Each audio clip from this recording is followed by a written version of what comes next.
Una misma fe, dos lealtades, el clero entre la corona y el pueblo en 1781. En la Nueva Granada del siglo XVIII, la religión no fue un asunto privado ni una mera cuestión de piedad individual. Constituyó el lenguaje universal del poder, el marco de legitimidad que sostuvo el orden colonial y, al mismo tiempo, el arsenal teórico que justificó su desafío. La Revolución Comunera de 1781 no fue ajena a esta dualidad. En ella, la fe y la autoridad eclesiástica se convirtieron en un campo de batalla ideológico donde se disputaron los sentidos de la obediencia, la justicia y la rebelión. Por un lado, la tradición escolástica, encarnada en la obra de Francisco Suárez y los juristas españoles del siglo XVI y XVII. Ofreció un fundamento teológico para la resistencia. El poder residió originalmente en la comunidad, y si el príncipe violó el bien común, el pueblo tuvo derecho a deponer. Por otro lado, el regalismo borbónico promovió la obediencia absoluta al monarca como un deber sagrado y negó al súbdito cualquier facultad para juzgar las leyes del rey. Esta fractura no fue meramente teórica. El clero mismo se encontró dividido. El alto clero, alineado con la corona y la nobleza burocrática, utilizó su autoridad para desmovilizar la insurrección. El bajo clero, vinculado por origen y afecto a las comunidades locales, halló en la tradición suareciana un arsenal para justificar la rebelión. Entre ambos polos, la fe se movió como una arma de doble filo, herramientas de liberación para unos, instrumento de control para otros. Contexto. El escenario religioso antes de la rebelión. La fractura religiosa que estalló en 1781 no surgió de la nada. Durante décadas, las reformas borbónicas en materia eclesiástica erosionaron el pacto tradicional entre la Iglesia y la corona y sembraron el descontento entre amplios sectores del clero y la población. Con el arribo de la Casa de Borbón al trono español, se inició una nueva época en las relaciones entre la Iglesia y el Estado, bajo la premisa de que el clero americano era demasiado insumiso, independiente y corrompido. La corona dictó varias reformas que cobijaron a ambos cleros, con el propósito de controlar mejor el poder eclesiástico, limitarlo y subordinarlo al poder real. Los Borbones promovieron el regalismo, una doctrina que defendió el derecho de la corona para intervenir y organizar las rentas eclesiásticas, así como para nombrar y controlar a los funcionarios de la Iglesia. Esta doctrina chocó con la tradición de autonomía corporativa que la Iglesia y las órdenes religiosas habían disfrutado durante la época de los Habsburgo. El momento más dramático de esta confrontación ocurrió en 1767, cuando el rey Carlos III ordenó la expulsión de los jesuitas de todos los dominios españoles. La medida no fue un hecho aislado, se enmarcó en una política sistemática de reducción del poder de las órdenes religiosas, a las que la corona consideraba un obstáculo para la centralización del poder y la implementación de las reformas ilustradas. La expulsión de los jesuitas, que habían sido los principales portadores de la doctrina escolástica de Francisco Suárez, golpeó el corazón de la tradición teológica que legitimaba el pactismo y el derecho de resistencia. Las reformas borbónicas se enfocaron especialmente en el clero regular, al cual la corona veía con menos articulación al poder real. Sin embargo, el clero regular neogranadino era mayoritariamente criollo para finales del siglo XVII y se mostró poco dispuesto a dejarse imponer prácticas o normas contrarias a la costumbre establecida.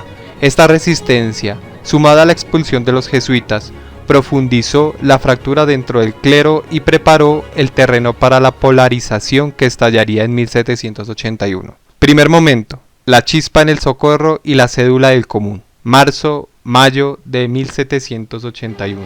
El 16 de marzo de 1781, Manuela Beltrán rompió el edicto de Gutiérrez de Piñeres en la Villa del Socorro. El gesto fue profano, pero su eco fue profundamente religioso. La multitud que la siguió no solo reclamó contra los impuestos, reclamó contra una autoridad que había violado el pacto sagrado entre el rey y sus vasallos. La rebelión, en sus primeras semanas, se alimentó de un lenguaje de justicia divina. El rey fue bueno porque fue ungido por Dios. Los malos fueron sus funcionarios, que corrompieron el orden natural.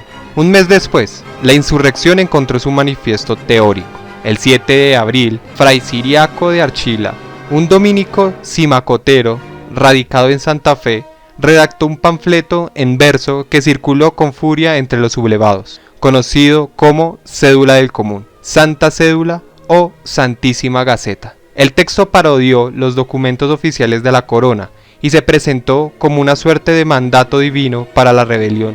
Archila no fue un fraile cualquiera, fue familiar de Pedro Fabio de Archila, uno de los primeros capitanes de la rebelión, y su obra se difundió con la ayuda del Marqués de San Jorge, un destacado representante de la élite criolla. Su panfleto no fue un llamado a la independencia, sino una advertencia teológica. Alertó a los comuneros de que el arzobispo enviaría frailes misioneros para apaciguar el rebaño díscolo, y los exhortó a mantenerse firmes. Allá los capuchinos también van a sosegaros, a fuerza de misiones, que es la orden infalible que les dan aquestos tribunales superiores, si prontos a las órdenes están.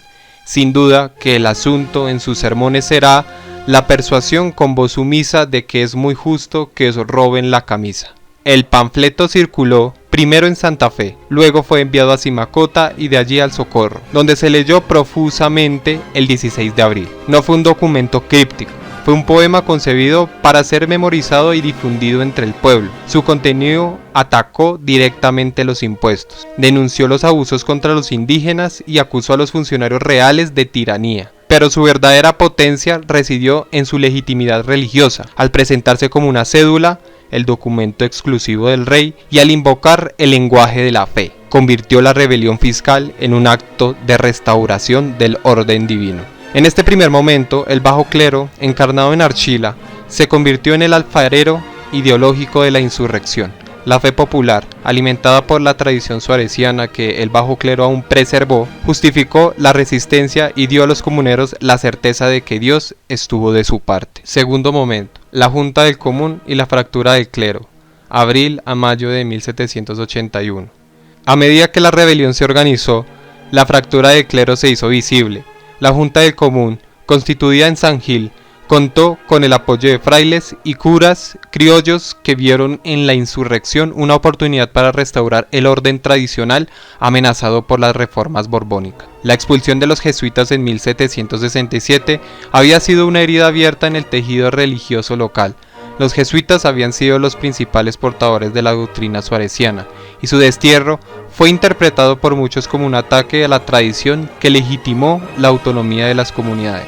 Pero el alto clero, encabezado por el arzobispo Antonio Caballero y Góngora, ya se preparó para contener la rebelión.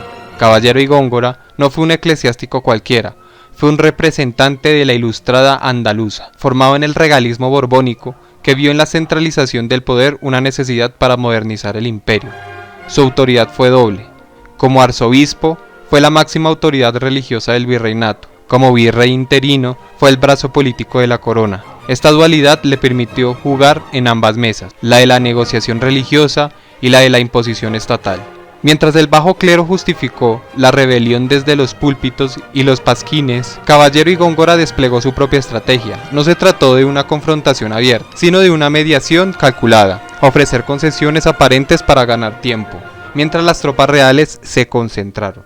La religión, en sus manos, se convirtió en un instrumento de desmovilización. Tercer momento, las capitulaciones de Zipaquirá y la teología de la obediencia, del 5 al 8 de junio de 1781. El 5 de junio, Bermeo y los capitanes del Común se reunieron en Zipaquirá con Caballero y Góngora.